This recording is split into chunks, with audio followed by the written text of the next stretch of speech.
Well, they say that true beauty is on the inside, and that seems to be what case manufacturers are going with these days, because the market is flooding with cases just like the Anidees AI Crystal here, where a windowed side panel just isn't quite enough anymore. The whole case needs to be glass so that you can see every aspect of your build, including your cable management.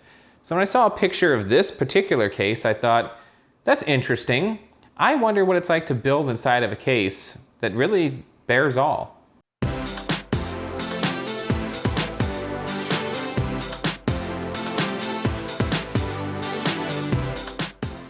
Hello everybody and welcome to Tech Uploaded. I am Chris and yeah, this case, this was an interesting build and it was a lot of fun and a little frustrating. Before we get into that, there may be some spots on my shirt.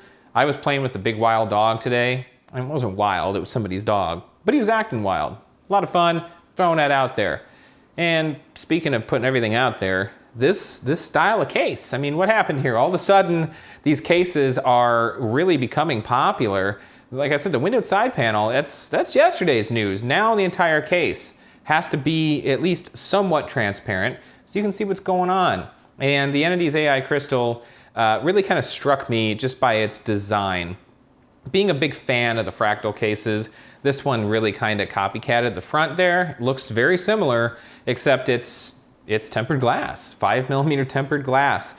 And you know, I really kind of took a look at this and thought, this could look really cool, but I would have to execute it really well in order for it to do that. So I was knowing that this was going to be really important as far as how the build experience went. I really wanted to get my hands on one of these, and thankfully, full disclosure, this case was sent to me for the purpose of this review, but I didn't want to just do my usual case review where I run over the details.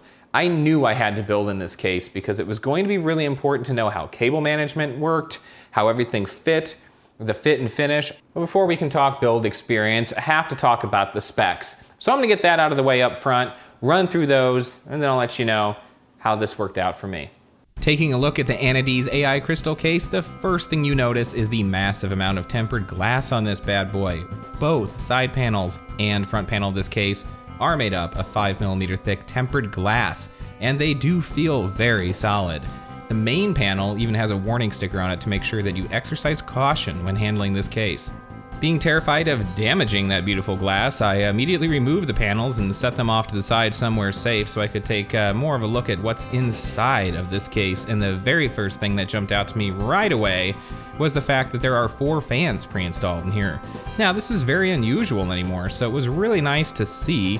And those 4 fans are 140mm, 3100 RPM, white LED DC 3-pin fans that are controlled by the fan controller around the back side of the case. That is then controlled by a switch along the top so you can adjust the speed, and you do have room for adding even more fans if you should choose to do so.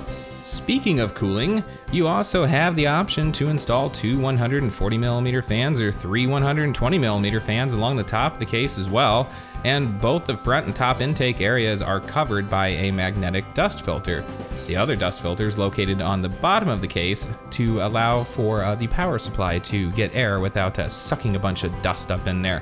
You can also install a 240, 280, or 360mm radiator along the top or along the front. Now the top is going to give you 60mm of clearance, where the front will give you 63mm of clearance, so they're basically pretty much the same. You also have the option to install a 120 or 140mm radiator in the rear of the case in place of that fan that's back there. Looking at the motherboard tray area, you have the option here for mounting mini ITX, micro ATX, ATX, or extended ATX boards, and you can see there's already some standoffs here ready for you. And kind of scooting off just next to that area, you'll see that there's this kind of odd plastic shroud thing here. Now this actually has 2 uses. First off, it helps hide your cables a little bit to make cable management even a little bit more clean, since you've got all this glass here to see what's going on in the case, but it also gives you support for long GPUs. So there's this little notched area in here, and that is where you can, if your graphics card lines up correctly, can slide the little PCB in there and it'll hold the card up and reduce sag, which is kind of an unusual thing to see, and I think it's a pretty nice touch. All right, now heading around to the back side of the case where you're gonna be trying to manage all your cables, you got a couple of challenges here. First off, the panel is clear, so if you're gonna be seeing that side of the case, and in my office you wouldn't, but if you would be looking at that, now you have the pressure to not only manage the cables well on the side where you can actually see all of your components, but on the back side as well. And that may be a little bit of a challenge because there's really not a great deal of room back here. Moving on, you have three 3.5-inch drive bays down in this little compartment area here next to the area for mounting your power supply. That is going to be raised up a little bit and does support ATX PS2 and EPS power supplies. And then scooting just up from that area, you'll see you have 3 areas right here for mounting 2.5-inch drives. Makes SSD installation really easy. All right, kind of rounding everything out now, your top I/O panel contains 2 USB 3.0 ports, 2 USB 2.0 ports, the fan controller switch, and your audio inputs and outputs. Nothing too crazy up there. And the same goes for the rear of the case. You've got these kind of weird cutouts here at the top for if you wanted to do like a strange water cooling setup, but I really don't see ever using those. Then your usual I/O shield cutout, and then you have 7 expansion slots for your PCIe cards. Finally, it's numbers time. This case measures in at 475 millimeters deep by 216 millimeters wide by 497 millimeters tall. Graphics card clearance is 410 millimeters, and your CPU cooler can be as tall as 175 millimeters. All right, so now it's time for the fun shots. Let's lower the lights and take a look at this case in all of its tempered glass, low light, LED flashy goodness.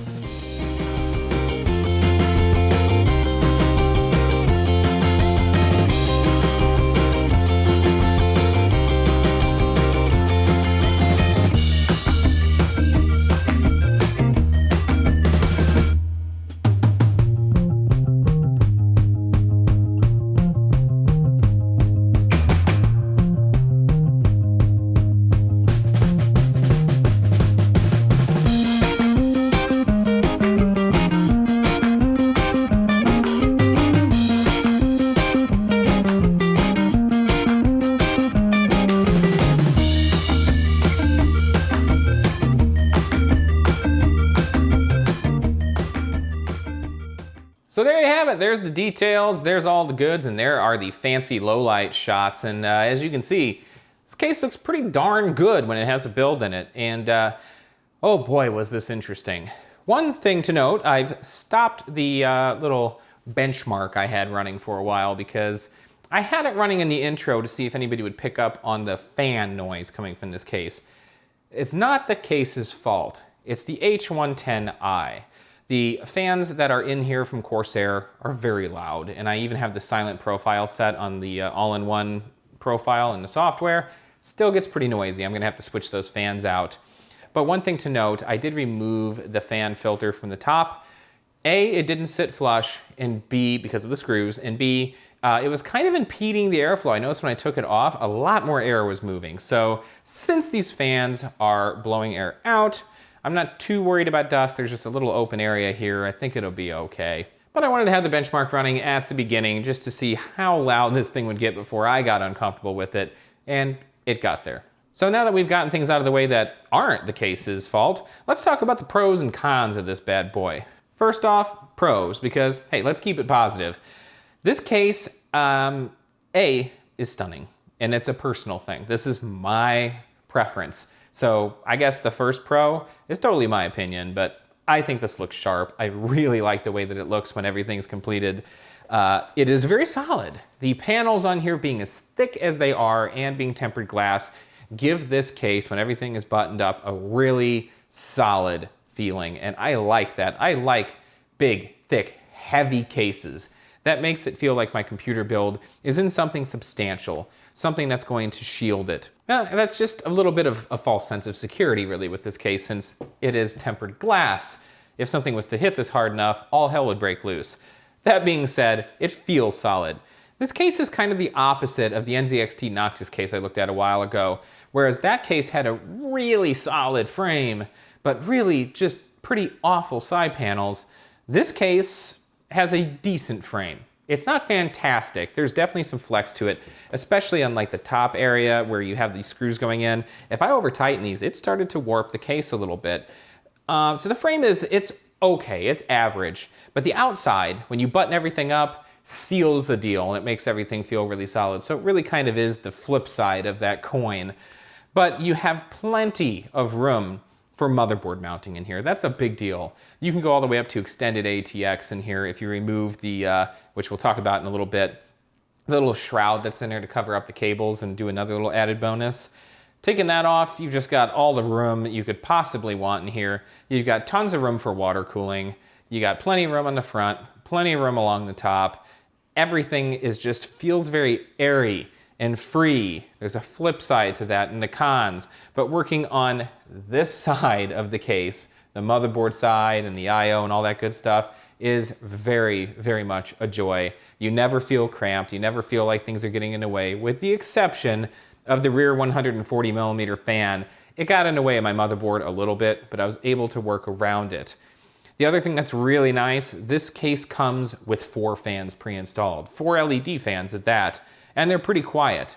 They also come with a fan hub on the back of the case with a switch on the top of the case. So while they're just DC fans, you can set them to low or high, and set to low, they're really not all that audible. Unfortunately, the H110i is the loudest thing in here right now. It's kind of drowning out the other fans. But to have a case ship with 4 fans in it is really nice and something you don't see a lot in this price point. Another nice thing about this case is you have plenty of room for hard drive expansion. You've got 3 bays for doing like an SSD. You got a couple of bays in there for your mechanical drives, and then you still have all that room in the main area, and you don't see any of that. But you do see it when you look at the rear panel of the case because it's clear as well. So you can see your SSD, you can see all your cable management, so you want to make sure you do a good job. It's kind of a pro and a con.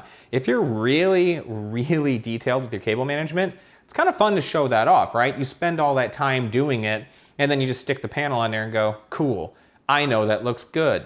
This one shows it off. Now, if you're sloppy, that's going to be a problem for you, but tuck it up against a wall. Nobody will be any the wiser. It also comes with dust filters, which is nice. It has a dust filter on the top, dust on the front, dust filter on the front, and a dust filter on the bottom. Pretty much anywhere where air is coming into this case, with the exception of the rear fan, which is almost always going to be exhaust, so that makes sense, you have a dust filter. Unfortunately, the implementation of it, not fantastic. If you don't have screws that are perfectly flat, then it doesn't work out so hot. But it's nice that they're there, and it's nice that they're included. So that being said, what about the cons? This case has 2 areas where I think it really suffers growing pains. This is a company that, from what I can tell, is fairly new at this game. I haven't really heard of them before. I'd never seen a case from them before. And looking at their website, they don't have a whole lot yet. So I feel like this is kind of, kind of testing the waters and getting their feet wet with this whole case thing. And while they did a great job in so many areas, there's 2 areas that are really an issue here. Number 1, how you install your expansion cards is a nightmare. Trying to get my graphics card in here was awful. There's this stupid system where you have to undo the screw, slide the thing out. So you undo this screw here. Well, I tightened it down really tight because I think I was angry, so I can't get it undone. But you undo it, you slide it. It's kind of like in the BitPhoenix case, but that held like everything using that weird mechanism. I don't know why this is even here. It serves no purpose because then behind it are screws, traditional screws. So it gets in the way. You can't really move it. It's just a problem. And honestly, I don't understand it. I don't understand the design. Plus the screws are really close to the side of the case. It makes it very hard to get screwdrivers in there to really get everything secured. So that was really a disappointment and left me scratching my head going, what were they thinking? The other major issue here is clearance on the back of this thing. There is not very much room. And I'm not saying that like I said it with the H440 from NCXT. There is not a lot of room. To the degree that when I got this case and started measuring things off, I very quickly realized that a big chunk of the cables for my EVGA Supernova G2 power supply were gonna be an issue. Unfortunately, with that power supply, the cables are, wrapped in a round manner. They're not flat, ribbony cables. They're just round and fat and kind of a pain to work with. So even with cases with pretty moderate clearance, they can still get in the way if you've got cables crisscrossing each other or anything like that, especially motherboard main power, but even the aux power cables can kind of be a problem if they cross over each other. So I knew that this was gonna be a problem. This wasn't gonna work out. So I went online and actually ordered new cables that I could set to lie flat if I needed to. Plus they're white and they look cool and they go with the design of the motherboard aesthetic being kind of that white look, and I justified it in my head. But it's unfortunate that I had to have these cables, and it's a darn good thing that I got them, because after I did the build, I was incredibly meticulous with the cable management in here for two reasons. One, I wanted it to look nice since you can see it, and two, I knew I had to be. There was no way I was gonna get this panel on if I wasn't. So I routed the cables very, very carefully, laid them as flat as I could. Anywhere where I had an intersection where two cables came together, I was very, very meticulous about cable management, tying them down, laying them flat, the whole deal. And even doing all of that, getting the back panel on still took a little bit of force. There was resistance there. And with this being tempered glass, that wasn't a great feeling. It wasn't to the degree where I felt like anything was going to break, but trying to hold that glass panel in place while trying to line up a screw and not drop it was a little bit of a frightening experience, I suppose. Maybe I scare too easy. Another kind of annoyance is clearance behind the power supply. Something I haven't really had to think about in a long time. Once you get all of your cables hooked up, in my case to the back of my modular power supply, you have to tuck them away somewhere when you're doing really meticulous cable management. You can't just leave them back on the back of the case and just let them hang in there. You got to tuck those things somewhere. And usually that's next to the power supply. And in this case, it's the only place they can really go, except for I was able to put some of the cables for the cables for the case, like the USB 3 cable and the USB 2 cable and the power light, all that stuff, as well as the cables for the mechanical drive. I was able to get those underneath of the mechanical drive, but all the rest of it went behind the power supply, but there's not very much clearance back there. So getting the power supply installed in the case was kind of a battle, wrestling with those cables and just kind of brute forcing it in there. And then I had to kind of jam the cables in there behind the power supply as well to get them to fit. They did fit, but it was kind of a problem to the point where some of the cables were starting to pop up through the shroud that covers them up because there was so much force back there, they're kind of sticking up through. Now, part of the problem with that is these cables that I got they're pretty long. So there's a lot of extra that you have to tuck away. So part of that's my fault, but still, I wish there was a little more room back there. Finally, a little bit of a quality control thing. The grommet that actually covers up everything that's going on below the shroud, up on the front here, that's really, really visible and pretty important to keep these white cables from coming through to the look of the black inside of the case. Yeah, part of that ripped just by pulling a cable through, just ripped off really easily. And that's a shame. I really wish that was built a little bit better. So I actually just kind of laid it in place to cover it up and just kind of said, hey, good enough. But I really didn't expect that. I've never run into that before building in a case, but it just ripped right off, kind of like paper. I don't know what happened there. So maybe it was just my case. I don't know, but I was really kind of disappointed with that. So it sounds like I'm throwing a lot more negative out there than positive, but it's really just, I want to make you very much aware of two of the major annoyances with this case. How these cards are installed, your expansion cards, and very frustrating cable management with this case in the rear. Know both of those things going into it. This case looks fantastic. I am so happy with how this turned out. I think it looks amazing. And I stepped back from this thing and I was surprised at what I had done, honestly. And there's still room to improve. I got a tweet last night after I posted a picture of this and they're like, you should get some of those cable combs so you can kind of keep everything lined up and looking nice to really finish off that look. And I'm like, yeah, that's probably a thing I should do because this case deserves to just have a really nice finish to it on everything going on inside. I even thought about putting an LED strip in there, but there's already so much going on as far as LED lights go with all these fans that I figured I'd put that for another day. I may switch these fans out to some RGB fans I may have coming to look at as well. That could be really cool in here. But I walked away from this and then came back a couple hours later and took a look at it and then surprised myself a little bit. I was really pleased with how this turned out. So the case was frustrating to build in due to some of these issues that it has, but I think it's worth it. You just know it going into it that it's gonna be a labor of love to build in here. And to Anidees, I hope that you can address these issues in the future version of this case, definitely get rid of this system for your expansion cards. That's gotta go. And add a little bit more room in the back. Give us some room to work with. Other than that, that's about all there is to say here. I'm really happy with how it turned out. I really am. I think it looks great. I think with a little few tweaks here and there that this could really be a great product. And it's priced really competitively. It's kind of in the same line with the crystal case that Corsair has. Maybe it's just a tad bit more, but it's a fantastic case for anywhere from that 110 to 130-ish price range, depending on where you can find it. I think I might have seen it at 140. I've seen the price on this float all over the place, to be honest with you. Just shop around. But it's kind of in the price point of a lot of the other cases that are similar to this. So if you really like this look, I highly suggest adding this to your list, but definitely take a look at the other options out there as well, because there is definitely some things that still need to be improved here. I just happen to really like the aesthetic of this case with that fractal look on the front and just this very kind of clean design with the elegant feel and those glass panels. It worked for me. I like it. So if it's your thing, then, you know, great.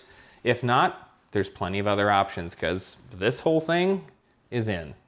As always, if you enjoyed this video, please go ahead and click on that subscribe button and give the video a like. Do your thing. You can also find me on social media, on Twitter and Instagram as Tech Uploaded.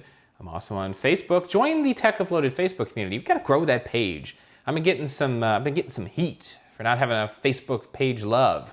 So let's grow that thing. And please tell me you know how to find things on Facebook. I'm on there as Tech Uploaded. And of course, you can also send me an email, techuploaded@gmail.com. I've got to get everything back in my office and hooked up because I've got work to do. So you know what? You know the drill. Don't be a stranger. Check back soon.